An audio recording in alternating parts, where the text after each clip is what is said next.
Hello and welcome to MA TV Kashmir in focus. नाजरीन, जैसा कि आप जानते हैं, हम अपने कार्यक्रम में आपको पाकिस्तानी ऑक्युपाइड जम्मू कश्मीर, मकबूजा गिलगित बल्तिस्तान, वादी कश्मीर, जम्मू लद्दाख से मुतालिक जानकारियां देते हैं। तो इसी हवाले से आज हमारा प्रोग्राम इंतहाई अहम है। जैसा आपने देख लिया होगा थंबनेल पे, जेनोसाइड इन कश्मीर, ये हमारा आज का टॉपिक है। लेकिन इस टॉपिक पे जाने से पहले मैं कुछ खबरें हैं मेरे पास जो आपके साथ शेयर करना चाहता हूं। उनमें एक तो ये है कि तहरीक इत्तफाक राय जो है एक तंजीम जो कि जम्मू पाकिस्तानी मकबूजा जम्मू कश्मीर और गिलगित बल्तिस्तान में है, उनके तर्जुमान ने कहा है कि जो है वो लोग भूख से मर रहे हैं। और दूसरी तरफ मकबूजा जम्मू कश्मीर के वजीर आजम तनवीर इलियास ने जश्न बहरा के लिए पूरा बोर्ड बना दिया। तो वो सवाल कर रहे हैं कि ये बोर्ड आपने बनाया किस लिए बनाया है?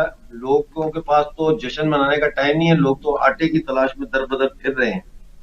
कल 20 जनवरी है। कल नकियाल में बहुत बड़ा एक एहतजाजी मुजाहरा जो है वो आटा दो एहतजाजी तहरीक कर रही है, जिसको मुनज़्ज़म किया है समाज बदलो तहरीक ने, और उसकी क़यादत कर रहे हैं शाहनवाज अली शेर एडवोकेट। तो देखेंगे कल ये क्या होता है। इसके अलावा नाजरीन, पाकिस्तानी स्टॉक मार्केट जो है वो गिर गई है और तारीख की बदतरीन मंदी जो है वो वहां पे इस वक्त देखने में आ रही है। 200 अरब रुपए जो है वो डूब गए हैं। और इसके ये जो 100 इंडेक्स है 39,000 पॉइंट्स की नफसियाती सतह से भी नीचे गिर गई है। अब जो है वो गिलगित बल्तिस्तान जो है मकबूजा, वहां पे तमाम मिनिस्टर्स और सेक्रेटरीज जो हैं वो गिलगित बल्तिस्तान से चले गए हैं गर्म इलाकों में, पंजाब के इस्लामाबाद, लाहौर वगैरह। और इस वक्त तमाम काम जो है सरकारी मकबूजा गिलगित बल्तिस्तान में ठप हो चुका है। इसके साथ नादरीन एक्सक्यूज मी, आपको ये बताऊं कि पाकिस्तानी ऑक्युपाइड जम्मू कश्मीर में लैंड रेवेन्यू के जो नॉन गजेटेड ऑफिसर्स हैं, गैर जरीदा मुलाजमीन, उन्होंने अपने मुतालबात के हक में एहतजाज शुरू कर दिया है। 18 जनवरी से 23 जनवरी तक वो 11 बजे से लेके 1 बजे तक जो है कलम छोड़ यानी पेन डाउन स्ट्राइक कर रहे हैं। और अगर मुतालबात पूरे ना हुए तो फिर कंप्लीट स्ट्राइक की तरफ जाएंगे। मकबूजा गिलगित बल्तिस्तान में जो बल्तिस्तान का रीजन है नाजरीन, वहां से हमें ये खबर आ रही है कि स्कूल चिल्ड्रन की जो बुक्स हैं वो अभी तक उनको दस्तयाब नहीं हुई। और उनके जो पेरेंट्स हैं वो दर बदर की ठोकरें खा रहे हैं। ये बुक्स तलाश कर रहे हैं कि बच्चों की किताबें कहां से मिलेंगी। नाजरीन, आज 19 जनवरी है। 19 जनवरी 1990 में कश्मीरी जो हिंदू हैं और कश्मीरी पंडित जो है, इनका जेनोसाइड जो है वो अपने जो है पिनिकल पे पहुंच गया था। और इस दिन जो है 18 जनवरी और 19 जनवरी की रात और 19 और 20 जनवरी की रात जो है लाखों की तादाद में कश्मीरी पंडितों को अपनी जान बचाने के लिए अपनी बेटियों के साथ, अपनी माओ बहनों के साथ जो है वो कश्मीर से भागना पड़ा, निकलना पड़ा। कुछ लोग इसको एक्सोडस कहते हैं, लेकिन हकीकत में ये जेनोसाइड है। और लोग निकल के जम्मू गए, इंडिया के शहरों में गए, दिल्ली गए, और फिर वहां से जिनके लोग बैरून मुल्क थे, वो कुछ लोग कश्मीरी पंडित जो है वो दूसरे मुल्कों में भी चले गए। इस हवाले से एक फिल्म बनी थी कश्मीर फाइल्स, जिस पर काफी पाकिस्तान ने तनकीद की। लेकिन अगर आप वो फिल्म देखें तो वो फिल्म जो है वो आप यूं समझ लें कि रुपए में से 4 आने उसमें बयान किया गया है। ज़ाहिर एक फिल्म जो है वो सिर्फ हाईलाइट कर सकती है वाकयात को, लेकिन डिटेल बयान उस तरह से नहीं कर सकती जो over period of certain time वहां पे कश्मीरी पंडितों के खिलाफ किए गए। अब सुनने में आ रहा है कि इस फिल्म को ऑस्कर के लिए नॉमिनेट किया गया। नाजरीन, इसी पे गुफ्तगू करने के लिए, कश्मीरी पंडितों के जेनोसाइड पे गुफ्तगू करने के लिए मेरे साथ जो है वो द न्यू इंडिया एक डिजिटल मीडिया प्लेटफॉर्म है, उसकी फाउंडर और चीफ एडिटर इन चीफ मेरे साथ मौजूद हैं। और ये इनका नाम है आदित्य टीकू सिंह। तो इनको हम वेलकम करते हैं। और ये खुद भी displaced Kashmiri Pandit. Welcome to the show ji, thank you very much for joining us. मैंने आपका नाम सही प्रोनाउंस किया? आरती, आरती टिक्कू सिंह जी, आरती टिक्कू जी सिंह। तो आपका बहुत स्वागत है हमारे शो में। आप वैसे भी इंडिया के कई चैनल्स पे आती रहती हैं, जहां आप कश्मीरी पंडितों की जो फ्लाइट है, जो उनकी स्ट्रगल है, उसको हाईलाइट करती हैं। तो मैं चाहूंगा कि आज आप पाकिस्तानी कब्जे वाले जम्मू कश्मीर की ऑडियंस को जहन में रख के उनको ये समझाने की कोशिश करें अपनी गुफ्तगू में कि ये जेनोसाइड कैसे शुरू हुआ और इसकी इब्तिदा कैसे हुई, इसमें JKLF का क्या किरदार था और उन गद्दार मुल्लाओं का क्या किरदार था जिन्होंने मस्जिदों से बेहुदा किस्म के ऐलानात करके इस जलती पर तेल का काम किया। जी। पहले तो बहुत बहुत शुक्रिया डॉक्टर मिर्ज़ा, आपने मुझे अपने प्लेटफॉर्म पे बुलाया, ये इनविटेशन दिया, और आज एक बहुत ही अहम दिन पर आपने मुझे बुलाया, तो उसके लिए बहुत बहुत शुक्रिया। अहम दिन इसलिए क्योंकि आज 33rd 33वां होलोकास्ट डे हम लोग ऑब्जर्व करते हैं। जितने भी विस्थापित कश्मीरी हिंदू लोग हैं जो घर से, अपने वतन से, जिनको जलावतनी दी गई और अपने घर से जिनको भगाया गया, निकाला गया, तो आज हम 33वां साल की जो 33वें साल को हम ऑब्जर्व कर रहे हैं। और ये मैं कहना चाहती हूँ कि 33 साल पहले मैं एक छोटी बच्ची थी, लेकिन मुझे मेरी याददाश्त बहुत शायद उस समय में वो फ्रीज हो गई है। उस वक्त जो हमारे साथ हुआ, ट्रॉमाटाइज होगी ना जो आपकी मेमोरी उस वक्त, एक बच्ची की मेमोरी वो ट्रॉमाटाइज होगी, वो इम्प्रिंट हो गया आपकी मेमोरी में। जी जी। बिल्कुल, तो वो मेरे जहन में जो है वो इतना फ्रीज हो गया है कि मुझे सब एक एक चीज बहुत क्लियरली याद है कि क्या हुआ और किसने किया, और हम लोगों के साथ जो हुआ उसके लिए किसने आवाज उठाई और किसने नहीं उठाई। ये, इससे पहले कि मैं आपको कहूँ कि हम लोगों को किसने भगाया और हम लोग किस सिचुएशन में हम लोग बेघर हो गए, पहले मैं आपकी जो ऑडियंस है पाकिस्तान ऑक्यूपाइड जम्मू कश्मीर में, गिलगित बल्तिस्तान में, उन लोगों को थोड़ा सा मैं ब्रीफ करना चाहूंगी कि 1989 90 जब ये हम लोगों का एग्जोडस हुआ, उससे पहले क्या हो रहा था कश्मीर में। जी जी। सबसे पहली बात कि मेरे माँ बाप, मेरी जो फैमिली है, उन्होंने हमें कभी ये नहीं सिखाया कि मजहब जो है वो एक दरार है, या हिंदू मुसलमान जो है उनके बीच में कोई नफरत की कोई दीवार है। कभी सिखाया नहीं, कभी उन्होंने कभी माना नहीं। तो मैं उस माहौल में पैदा हुई, उस माहौल में बड़ी हुई, जहाँ पे कश्मीरी मुसलमान लोग हमारे घर पे आते थे, और मेरे वालिद, मेरे जितने भी अंकल्स थे, वो कश्मीरी मुसलमान दोस्तों के यहाँ जाते थे। हम मेरी माँ जो है सूफी जो श्राइन्स है कश्मीर की, वहाँ जाती थी। कश्मीर का एक माहौल था कि जहाँ पे ज़ियारतें जितनी भी थी सेंट्स की, वहाँ पे मुसलमान भी जाते थे, हिंदू भी जाते थे। वो अलग बात है कि ये जो सिंक्रेटिक कल्चर था कश्मीर का, उसमें कश्मीरी हिंदुओं को का बहुत बड़ा योगदान था कि उस सिंक्रेटिक कल्चर को पनपने दिया, उस सिंक्रेटिक कल्चर को खड़ा किया और उसको काफ़ी ज़्यादा प्रमोट किया। वो इसलिए मैं कह रही हूँ क्योंकि कश्मीरी हिंदू सिस्टमैटिकली उनका जेनोसाइड कश्मीर में 14वीं शताब्दी से होता आ रहा है, लेकिन उसके बावजूद कश्मीरी हिंदू हमेशा सेक्युलरिज्म की बात करता था। कश्मीरी हिंदू हमेशा प्लूरलिज्म की बात करता था।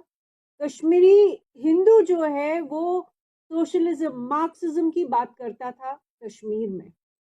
तो अब उस माहौल में मैं खड़ी हुई, पली बड़ी, और 1986 में 1986 में बहुत बड़े हमले होते हैं कश्मीरी हिंदुओं पर, जो कश्मीर में रह रहे थे। जमाते इस्लामी जिनका जिनका रिलेशनशिप पाकिस्तान के जमात इस्लामी के साथ है, और वही मदूदी की जो आइडियोलॉजी और जमात इस्लामी का जो एजेंडा कश्मीर में शुरू से ही 1942 से ही शुरू होके उनका ये एजेंडा रहा कि कश्मीर जो है वो पाकिस्तान के साथ शामिल होना चाहिए, क्योंकि वहाँ हिंदू मुसलमान जो है वो दो नेशंस है, टू नेशन थ्योरी जिसको कहते हैं, वो टू नेशन थ्योरी में बिलीव करते थे, वो निज़ाम मुस्तफ़ा में बिलीव करते थे, और वो शरिया कानून में यकीन रखते थे। तो ये जमात इस्लामी ने हमले शुरू किए कश्मीरी हिंदुओं पे, बहुत सारे मंदिर जलाए गए, बहुत सारी कश्मीरी हिंदुओं की प्रॉपर्टी जलाई गई, और खूब मारा पीटा कश्मीरी हिंदुओं को 1986 में। तो मैं 1986 क्यों कह रही हूँ, क्योंकि कई लोगों को लगता है कि 1989-90 जो है अचानक से कुछ हो गया और कश्मीरी हिंदू जो है भगाए गए कश्मीर से। उसकी तैयारी जो है, जेनोसाइड की जो तैयारी है, पहले से ही हो रही थी। 1980s में ही काफी जो आर्म्स एंड एम्यूनिशन पाकिस्तान ने अफगानिस्तान के लिए लिया अमेरिका से, वो सारा माल जो है आर्म्स एंड एम्यूनिशन, उस माल में से कुछ सामान जो है कश्मीर भी भेजा गया। और साथ ही साथ उन्होंने जो जिहादी जिहादी जो ज़ियाउल हक ने खड़े किए, जिहादी कैंप्स शुरू किए, पाकिस्तान ऑक्यूपाइड जम्मू कश्मीर में कैंप्स लगाए गए। और इसीलिए मैं आपकी ऑडियंस को याद दिलाना चाहती हूँ कि कोई तो था पाकिस्तान ऑक्यूपाइड जम्मू एंड कश्मीर में जिन्होंने वो जिहादी कैंप चलाए, जिन्होंने उन लोगों का साथ दिया जो बाद में 1989 90 में कश्मीरी हिंदुओं का जिन्होंने नरसंहार जेनोसाइड किया कश्मीर में। तो ये लोग कहाँ से आए? पाकिस्तान ऑक्यूपाइड जम्मू कश्मीर से आए। ये लोग पूरा जो एलओसी लाइन ऑफ कंट्रोल जो है वो क्रॉस करके आए। कई सारे लोग इंटरनेशनल बॉर्डर जो है जम्मू का वो क्रॉस करके आए, और इन्हीं लोगों ने Jammu and Kashmir liberation front जो 1970 से इन्होंने शुरू किया और जिसको इन्होंने ट्रेन किया, इन्होंने पीओजेके में, यही लोग जो है 89-90 में Jamaat Islami Jammu and Kashmir liberation front, Jamaat Islami का जो टेरर ग्रुप था उसका नाम हिजबुल मुजाहिदीन, सईद सलाउद्दीन इनके सरगना जो पीओजेके में रहते थे, और उन्होंने वहां से जहाद चलाया, इस्लामिक जहाद कश्मीर में, भारत के खिलाफ, हिंदुओं के खिलाफ, कश्मीरी हिंदुओं के खिलाफ। और जब ये सब हो रहा था 1986 में, तो उस वक्त ही कश्मीरी हिंदू इतने डर गए कि कि ये कहीं ना कहीं लगने लगा कि हिंदुओं को बचाने के लिए कोई सामने नहीं आएगा, क्योंकि सरकार जिनकी थी इसमें जम्मू यासीन कश्मीर। मलिक का क्या किरदार था? जो जेकेएलएफ का आपने जिक्र किया, इसलिए मैं जानना चाहूंगा और हमारे दर्शक भी जानना बिल्कुल चाहेंगे कि यासीन मलिक का क्या रोल था इसमें? बिल्कुल, देखिए यासीन मलिक तो एक लुच्चा लफंगा, एक बहुत ही लो लाइफ जिसको कहते हैं, उस तरह का गुंडा था श्रीनगर का। और ये एक student front, Jammu and Kashmir liberation front से पहले एक स्टूडेंट यूनियन बनाया था, इस्लामिक स्टूडेंट यूनियन, तो ये उससे निकला। पर इनको बनाने वाले जो लोग थे वही रियासत में जो है वो हुकूमत भी कर रहे थे। इनका जेकेएलएफ का काफ़ी संबंध जो है नेशनल कॉन्फ्रेंस से भी रहा। इनका काफ़ी संबंध पाकिस्तान ऑक्यूपाइड जम्मू एंड कश्मीर में जो जेकेएलएफ था, अमानुल्लाह खान जो है, उनके साथ भी इनका काफ़ी रिश्ता रहा। और उनके कहे पे ही ये लोग पीओजे के गए, वहाँ आर्म्स ट्रेनिंग की, और जब ये वापस लौट के आए 89 में, 88-89 में, तो इन्होंने निशाने पे रखा कश्मीरी हिंदुओं को। तो यासीन मलिक जो है उन्होंने ये जो हाजी ग्रुप कहते हैं उसमें 4 लोग थे, जेकेएलएफ के 4 बड़े लीडर थे। लीडर क्या कहे, गुंडे, बदमाश और आतंकी जो थे, वो इन लोगों ने जेकेएलएफ को बनाया और इन्होंने खड़ा किया और इनका काम था सिलेक्टिवली इन्होंने टारगेट किया कश्मीरी हिंदुओं को। हमारी जो फैमिली थी, मैंने आपको क्यों बोला कि मेरी मेमोरी जो है वो फ्रीज हो गई है, क्योंकि 1 जनवरी 1990, 1 जनवरी 1990 आपके ऑडियंस के लिए बताना चाहूंगी कि हम छोटे बच्चे थे, मेरी बहन, मैं, हम लोग बर्फ में खेलते थे। बर्फ बहुत होती है कश्मीर में जनवरी में और दिसंबर का आखिरी जी। जो वीक होता है। तो 1 जनवरी को हमने देखा बहुत बर्फ पड़ी थी और हम लोग बाहर निकले देखने के लिए। हम लोग बर्फ इकट्ठी कर रहे थे, स्नोमैन बनाना चाहते थे, बच्चे थे। तो देखा कि दरवाजे पे एक चिट्ठी चिपकी हुई थी। वो चिट्ठी जो थी Jammu and Kashmir liberation front के लेटर हेड से आई थी और उनका जो लोकल कमांडर था उसके दस्तखत भी थे और लिखा गया था कि अगर आप अपनी जिंदगी चाहते हैं, खैरियत चाहते हैं, तो अपने बीवी बच्चे सारा खानदान लेके यहाँ से चले जाइए, कश्मीर से चले जाइए। और 1989 में जो मुझे याद आता है कि हर रोज हर रोज कहीं ना कहीं बॉम्ब ब्लास्ट होता था, कहीं ना कहीं एनकाउंटर होता था, कहीं ना कहीं 1989 की बात कर रही हूँ कि रोज कोई ना कोई ये अबडक्शन, किडनैपिंग की खबरें आती थी। और उस वक्त मुझे याद है कि जनवरी 1990, 33 इयर्स अगो की बात जो है, 20-25 कश्मीरी हिंदू जो काफी जाने माने थे, जिनको पूरा समुदाय, पूरी कम्युनिटी मानती थी और जो कश्मीरी कम्युनिटी के लीडर थे, वो मारे गए। 20-25 कश्मीरी हिंदू। ये 19 जनवरी से पहले की कहानी है कि जब एक एक डिस्ट्रिक्ट में कश्मीरी पंडितों का कोई एक बहुत बड़ा स्पोक्स पर्सन, कोई रिप्रेजेंटेटिव, कोई बड़ा लीडर उनका मारा जाए, हर डिस्ट्रिक्ट में मारा जाए, तो कितनी वहशत होगी आप खुद समझ सकते हैं। बिल्कुल ये सही। एक 19 वैसे ही जनवरी को एक क्या हुआ फिर? ये सारा चलते चलते 19 जनवरी पे अगर हम आए तो उस दिन क्या हुआ? 18, 19, 20 जनवरी को, और मस्जिदों से क्या देख, ऐलानात हुए? हाँ, ये मैं बताना चाहती हूँ कि दिसंबर 1989 और जनवरी के ये जो 18-19 दिन लगातार हम लड़के नकाबपोश होते थे, निकलते थे, कश्मीरी मुसलमान लड़के थे, लंबे लंबे फेरन पहन के। ये लोग पेट्रोल बॉम्ब्स फेंकते थे, ये रैलीज निकालते थे, यहाँ क्या चलेगा, निज़ाम मुस्तफ़ा, या पाकिस्तान से रिश्ता क्या, ला इल्ला इल्लल्लाह, ये ये सारे नारे लगते थे सड़कों पे, गलियों में। और लगातार हर दिन, मतलब आप ये सोचिए कि 1989 का जो पूरा साल था, हम स्कूल में थे, 7th क्लास में मैं थी।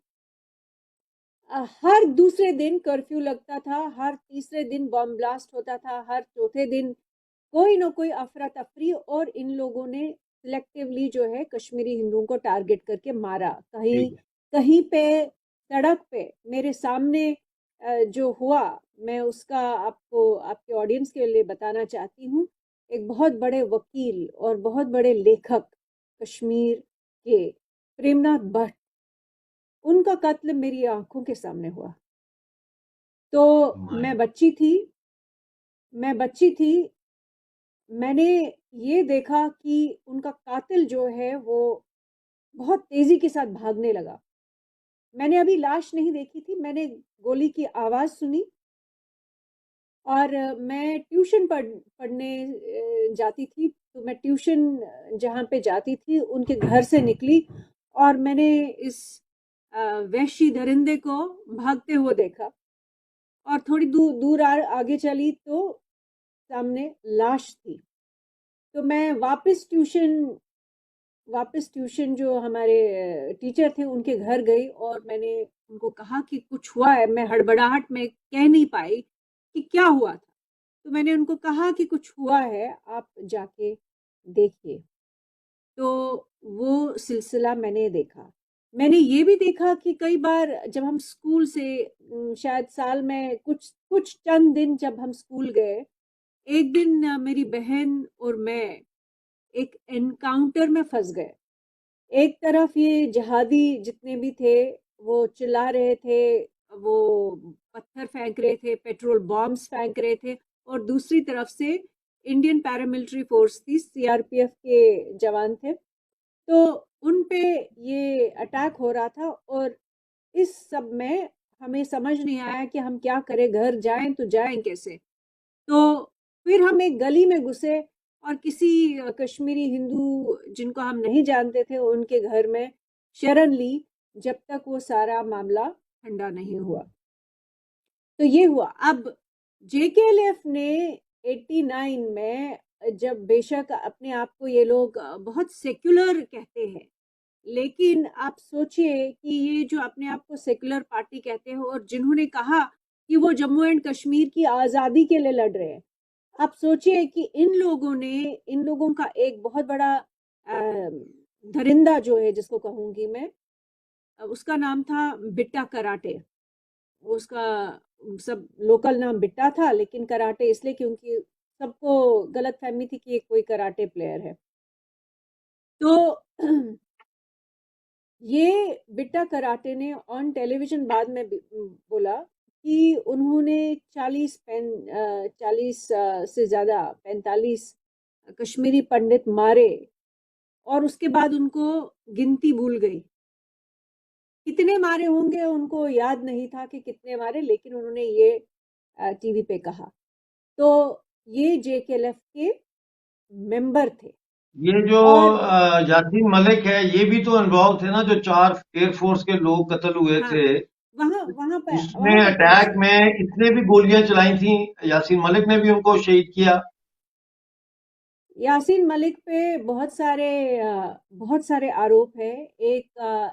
एक तो जिसमें बहुत क्लियरली वो अभी भी केस जो चल रहा है, बहुत सारे केस चल रहे हैं, लेकिन देखिए सारा जो सिस्टम था कश्मीर के अंदर, इन्होंने सिस्टम ऐसा खोखला करके रख दिया था कि सरकार में भी इन्हीं के लोग थे। मतलब पाकिस्तान की जो एजेंट थे वो national conference government Farooq Abdullah की सरकार में भी थे, बाद में मुफ्ती मोहम्मद सईद की सरकार में भी थे, और महबूबा मुफ्ती और उमर अब्दुल्ला की सरकारों में भी थे पाकिस्तानी एजेंट और ये सारे जिहादी। तो यासीन मलिक ने एयरफोर्स ऑफिसर्स दिन दहाड़े बहुत नजदीकी से जाके उन पे गोलियां चलाई, उनको मारा। जब मैं पत्रकार बनी, मैंने यासीन मलिक का कई बार इंटरव्यू किया। ज़मीर मानता नहीं था कि उनके साथ बैठने को जी नहीं करता था, लेकिन एक पत्रकार होने के नाते आपको आपको सब लोगों से बात करनी पड़ती है, आपको कातिल से भी बात बिल्कुल करनी ठीक है, पड़ती है। आपने यासीन मलिक का इंटरव्यू किया। इस इंटरव्यू की क्या तफसीलात हैं और मजीद चीजें हम अपने अगले शो में आपसे जरूर जानने की कोशिश करेंगे। नाजरीन, इस वक्त हमारे इस शो का वक्त खत्म हुआ चाहता है। मैं चाहूंगा कि इस शो को आप वायरल करें, सब देखें, खासतौर पे पीओजे के पीओजीपी में। हमारे साथ जुड़ने का बहुत शुक्रिया। डॉक्टर अमजद यूब मिर्जा को इजाजत दीजिए। अपना बहुत सारा ख्याल रखिए। जय हिंद। शुक्रिया।